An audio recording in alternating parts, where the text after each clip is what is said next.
Today I'm going to show you guys how to make this upside down caramel corn drip cake. To make the process a bit easier, we're going to be building the cake on top of an acetate sheet. Begin by stacking your cake layers and adding an even layer of caramel buttercream. I like to place my frosting in piping bags to make sure that the frosting is evenly applied on top of each cake layer. Next, add a handful of chopped caramel corn on top of the frosting, and then add a generous drizzle of caramel. The recipe for this cake, including the caramel, is up on Chelsweets.com. And while you can use store-bought caramel, I highly recommend making your own. If you click the link in the upper right corner, you can see how quickly my caramel comes together, and it's so worth it. Repeat these steps with your remaining cake layers until your layers are stacked nice and high. Then apply a thin crumb coat around the cake using your leftover caramel frosting. While a crumb coat is a little bit of extra work, it makes it so much easier to get a nice smooth finish on your cake, so I highly recommend it. All you need is a very thin layer of frosting spread around the entire cake.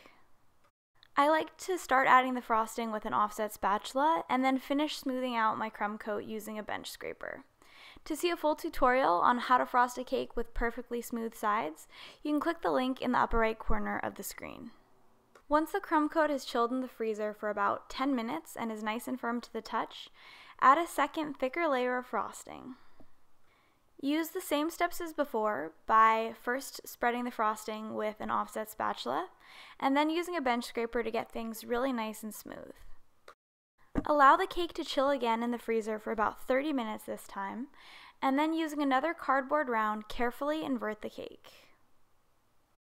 Once you set the cake back down, carefully peel off the acetate sheet from the frosting.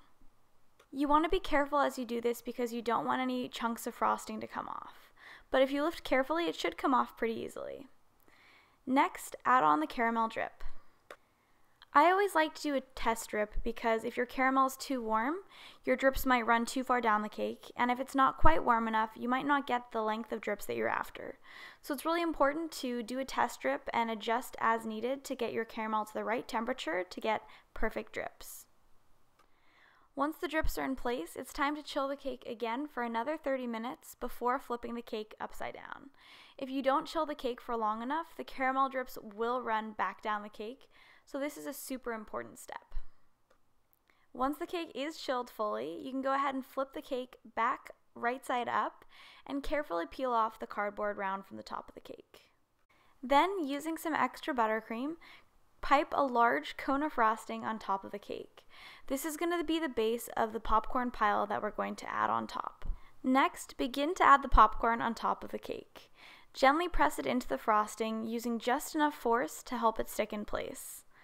You can also add a bit of extra caramel to help the pieces of popcorn stick together. And because this cake didn't have enough caramel already, I added a ring of caramel around our mountain of caramel corn as well. And that's the finishing touch on this caramel corn cake. I also just realized that I say caramel instead of caramel, so let me know what team you guys are on and how you like to say that word. Thanks so much for tuning in today. If you guys enjoyed this caramel corn cake, don't forget the recipe is up on Chelsweets.com.